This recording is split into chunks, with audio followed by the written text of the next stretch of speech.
ओम बोलो श्री सदगुरुदेव भगवान की जय। रामचरितमानस बालकांड 19वां भाग। अवलोकनी बोलनी मिलनी प्रीति परस पर हास, भायप भली चहु बंधु की जल माधुरी सुबास। चारों भाइयों का परस्पर देखना, बोलना, मिलना, एक दूसरे से प्रेम करना, हंसना और सुंदर भाईपन इस जल की मधुरता और सुगंध है। आरती विनय दीनता मोरी, लघुता ललित सुबारिन थोरी। अद्भुत सलिल सुनत गुणकारी, आस पियास मनोमलहारी। मेरा आर्त भाव, विनय और दीनता इस सुंदर निर्मल जल का कम हल्कापन नहीं है, अर्थात अत्यंत हल्कापन है। यह जल बड़ा ही अनोखा है, जो सुनने से ही गुण करता है और आशा रूपी प्यासों को और मन के मैल को दूर कर देता है।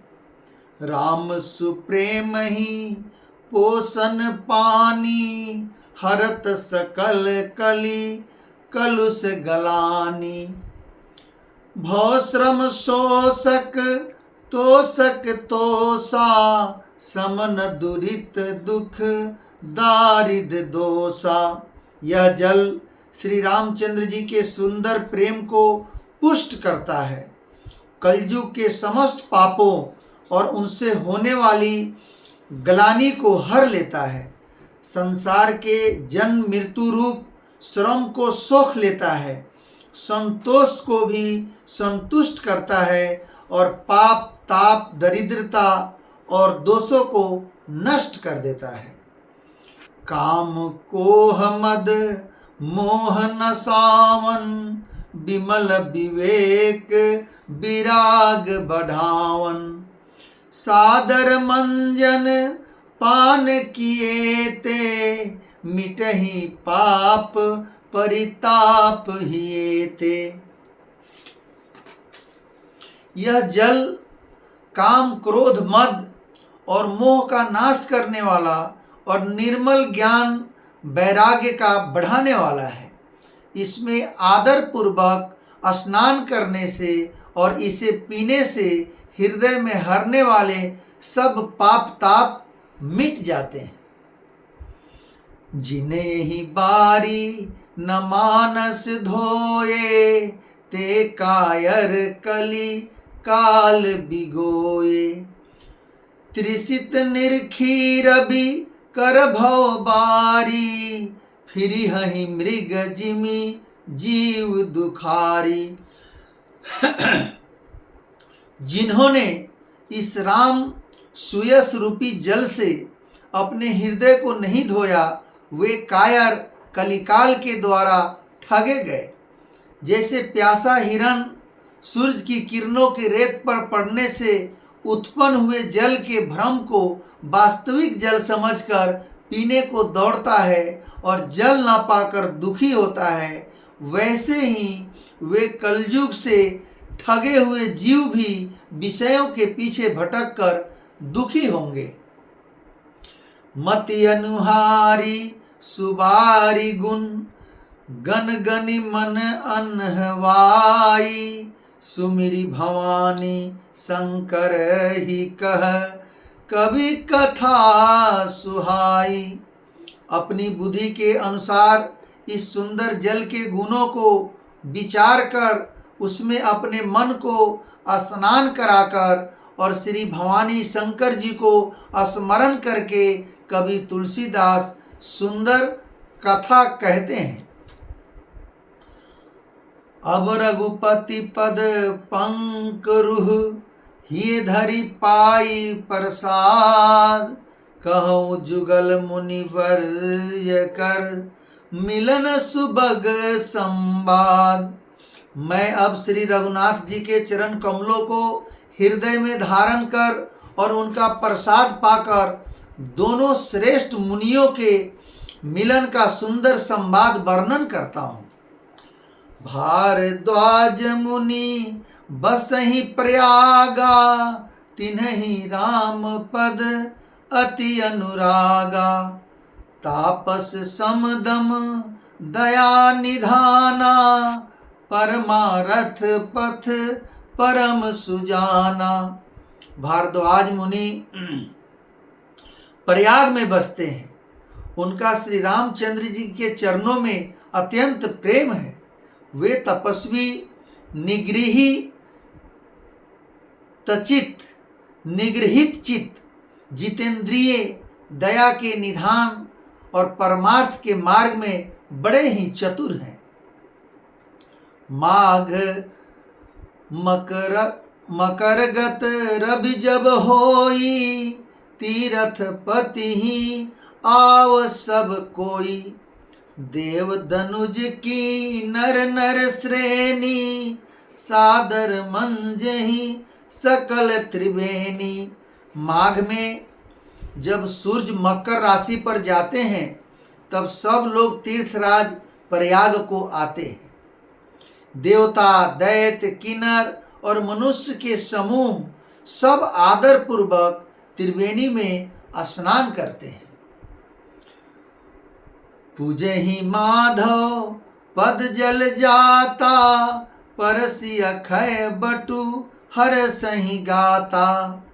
भारद्वाज आश्रम अति पावन, परम रम्य मुनिवर मन भावन।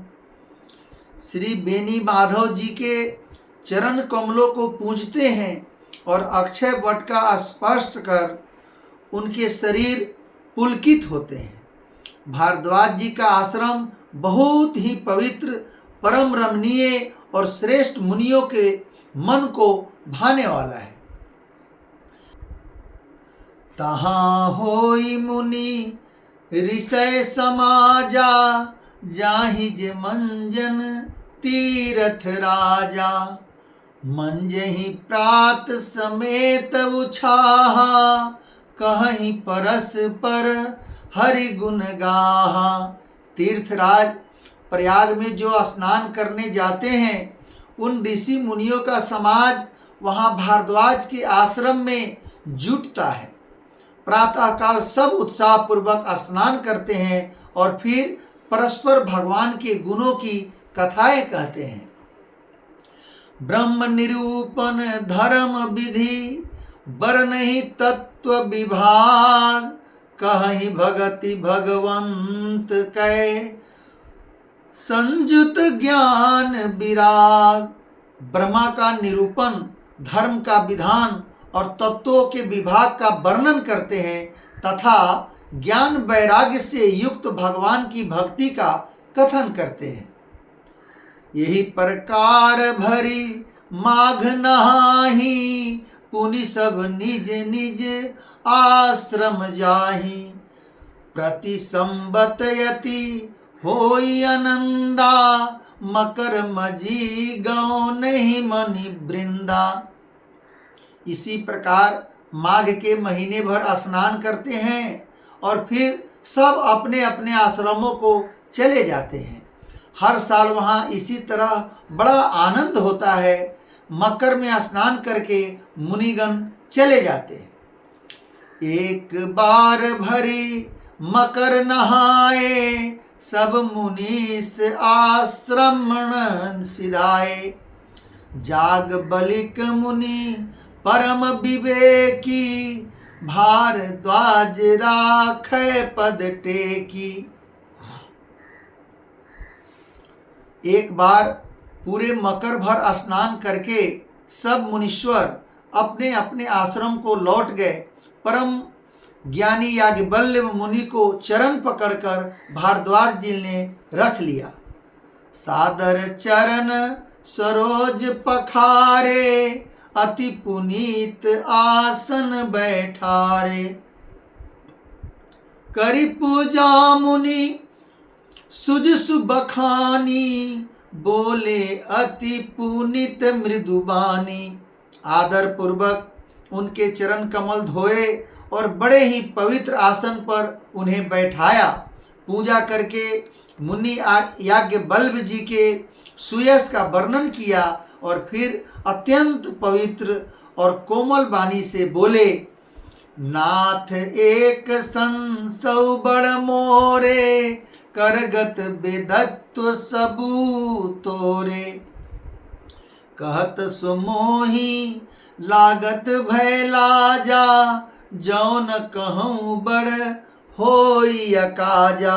हे नाथ, मेरे मन में एक बड़ा संदेह है। वेदों का तत्व सब आपकी मुट्ठी में है, अर्थात आप ही वेद का तत्व जानने वाले होने के कारण मेरा संदेह निवारण कर सकते हैं, पर उस संदेह को कहते मुझे भय और लाज आती है कि कहीं आप यह न समझे कि मेरी परीक्षा ले रहा है। लाज इसलिए कि इतनी आयु बीत गई, अब तक ज्ञान न हुआ, और यदि नहीं कहता तो बड़ी हानि होती, क्योंकि अज्ञानी बना रहता हूँ।